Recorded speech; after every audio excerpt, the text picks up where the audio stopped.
તાજેતરમાં જૂનાગઢ શહેરના ધાંધળા રોડથી ધાંધળા ચોકડીથી ધાંધળા ગામ તરફ જતા જડેશ્વર મહાદેવ મંદિર વાળી જન્મ આવેલ પટેલ સમાજની બાજુમાં આવેલ ગજાનન મિલ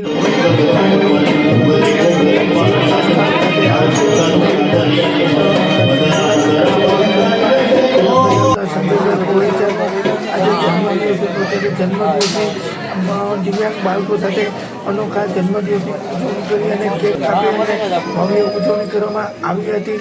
અને આ કાર્યક્રમમાં દિવ્યાંગ બાળકો દ્વારા ભોજન સદ્યા અને ભોજિયાનો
ભાઈ સંજયભાઈ તમે આયા રહેજો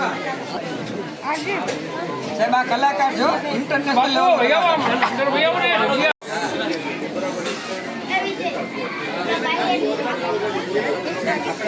લાઈટ લાગે છે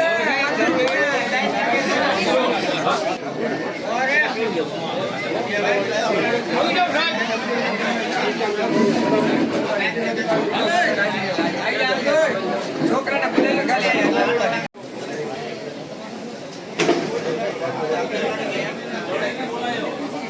મહેક ને બોલો મહેક ચાલુ કોણ કરશે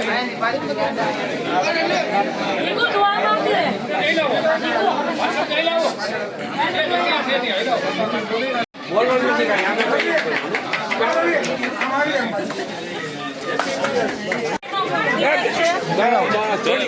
કાંઈ વાંધો નહીં પેલો રબર નીચે રાખો રબર નીચે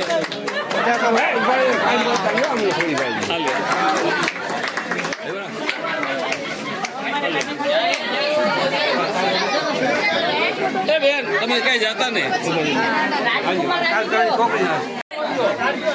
આજે તું થોડી કામ બાપુ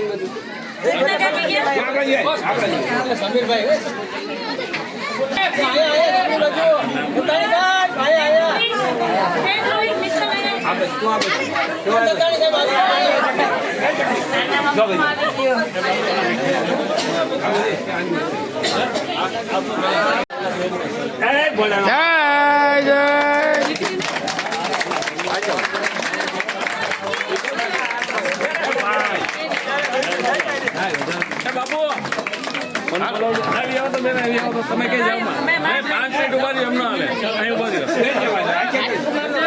આયા દાદાગીરી ચાલે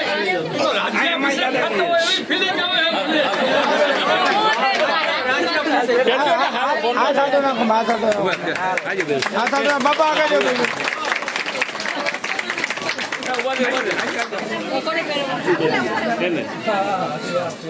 એને જ પહેરાવી દે એટલે તમને બોલાવ્યો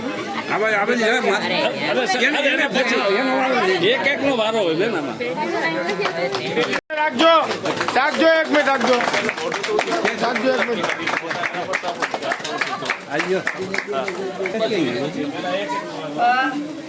આ બાપ દીકરાને વારો આવી ગયો એનો વારો પરમ છે ભાઈ પરમ ત્યાં અંદર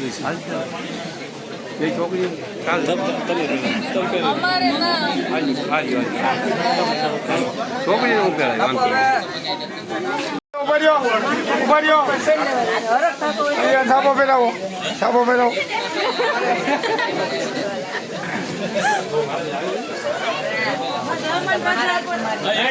ફોટો દેખવું તો થાય ફોટો સેશન તો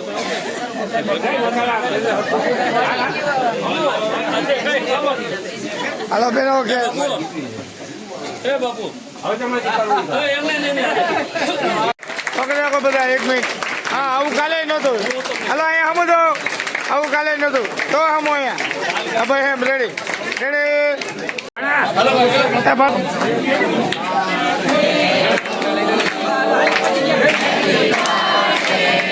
મોબાઈલ રાખો રાખજો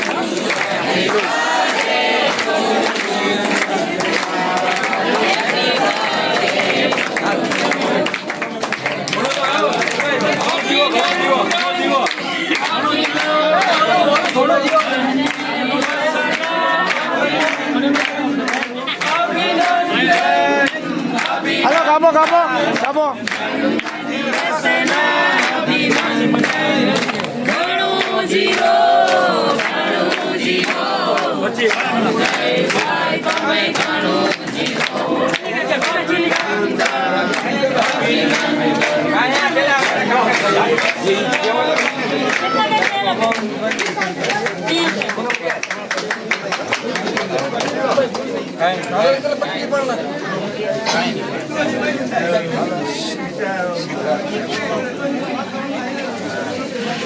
ગાલે લગાડી દો થોડું બાકી છે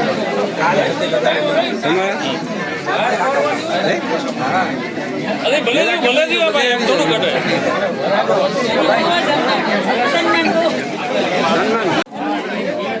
હવે એમનો પતિ ગયો તો હાલો.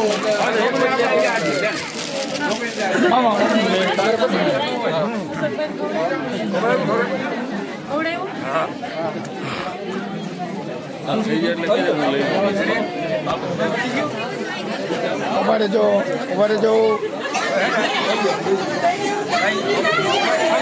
નાના પડે આજે નાના. થઈ ગયો? એટલે તો ખવડાવ ઘરના પછી કાયમ રોટલા ખવડાવ એક દિવસ ખવડાવ હાલો ભાઈ ના ખવડાવ. પા ભરમ તત્વ આ આખો કે છે ને આ ભાઈ કાયમ રોટલા ખવડાવજો બસ હવે તમે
નમસ્કાર, હું બુહેચા ધર્મી સંજયભાઈ.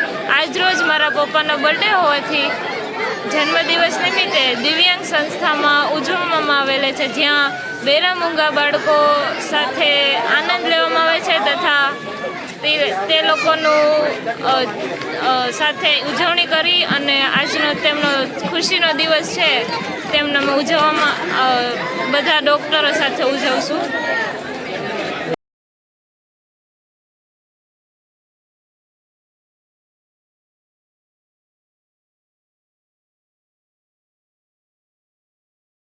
તાજેતરમાં આજે વિસાવદર ખાતે મગફળીના ટેકાના ભાવે ખરીદી કેન્દ્ર પર ખુલ્લી રીતે ગેરરીતિ થતી હતી, તેની આ બાબતની ફરિયાદ મળતા આમ આદમી પાર્ટીના જિલ્લા પ્રમુખ હરેશભાઈ સાવલિયા અને તેમની ટીમ ખરીદી કેન્દ્ર પર પહોંચી ગઈ હતી અને ગેરરીતિ થતી હતી તેને અટકાવવા માટે થઈને તેઓની ટીમ સ્થળ ઉપર જઈ અને જે ગેરરીતિ થતી હતી બંધ કરવાના પ્રયાસો હાથ ધર્યા હતા. ત્યારે હરેશભાઈ સાવલિયાને તેમની ટીમ ઉપર હાથપાયરી કરી અને ખોટી એટ્રોસિટીની ફરિયાદો દાખલ કરવામાં આવી હતી. આ ફરિયાદ દાખલ થયા બાદ હરેશભાઈને પોલીસ દ્વારા ફરિયાદ દાખલ કર્યા બાદ પોલીસે હરેશભાઈની ફરિયાદ દાખલ કર્યા બાદ હરેશભાઈને કોર્ટમાં રજૂ કરતા કોર્ટે જેલ હવાલે કરવાનો ઓર્ડર કર્યો હતો. ને તાજેતરમાં હરેશભાઈ સાવલિયા જેલમાં હતા ત્યારે કોઈ અસામાજિક તત્વો દ્વારા હરેશભાઈ સાવલિયા ઉપર હુમલો કરવામાં આવ્યો હતો. એટલું જ નહીં પરંતુ હરેશભાઈ સાવલિયા ઉપર હુમલો કરવામાં આવ્યો હતો, પણ સામેના આરોપીએ હુમલો તો કર્યો પણ ખોટી ફરિયાદો પણ હરેશભાઈ ઉપર કરીને લાંબો સમય સુધી હરેશભાઈને જેલમાં રાખવાનું જે કાવતરું હાથ ધરવામાં આવ્યું હતું. ત્યારે આજરોજ મનોજભાઈ દ્વારા માહિતી આપતા મીડિયા સમક્ષ જણાવવામાં આવ્યું હતું કે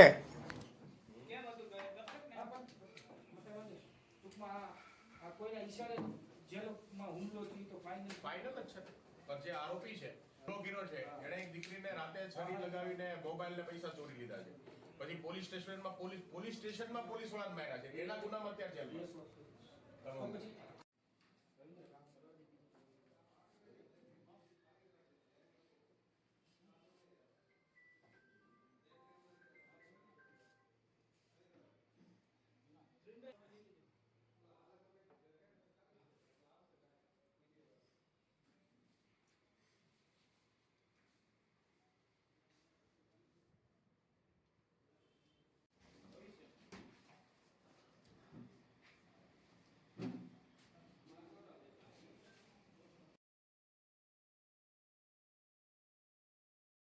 જી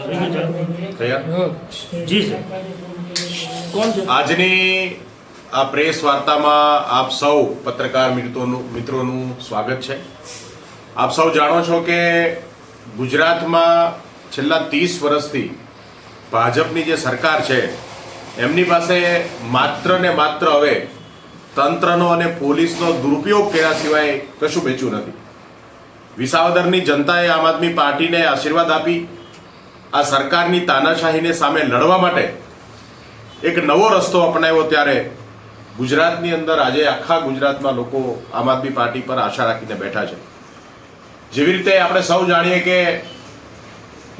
મગફળીની ખરીદીની અંદર જે ગેરરીતિઓ થાય છે, મગફળીના ટેકાના ભાવે ખરીદીના કેન્દ્રો ઉપર ખેડૂતો પાસે ખોટી રીતે પૈસા પડાવવાનું જે કાવતરું છે એની ફરિયાદ મળતા આમ આદમી પાર્ટીના જિલ્લા પ્રમુખ હરેશભાઈ સાવલિયા ટીમ સાથે ખરીદી કેન્દ્ર પર પહોંચ્યા હતા અને ખેડૂતો માટે ત્યાં જ્યારે રજૂઆતો થઈ ત્યારે ખોટી હાથોપાઈ કરી અને હરેશભાઈને આ જે ત્યાંના ગુંડાઓ છે, મળતિયાઓ છે, એમણે ખોટી ફરિયાદ કરી અને એમના ઉપર એટ્રોસિટી જેવી ફરિયાદ કરવામાં આવી છે.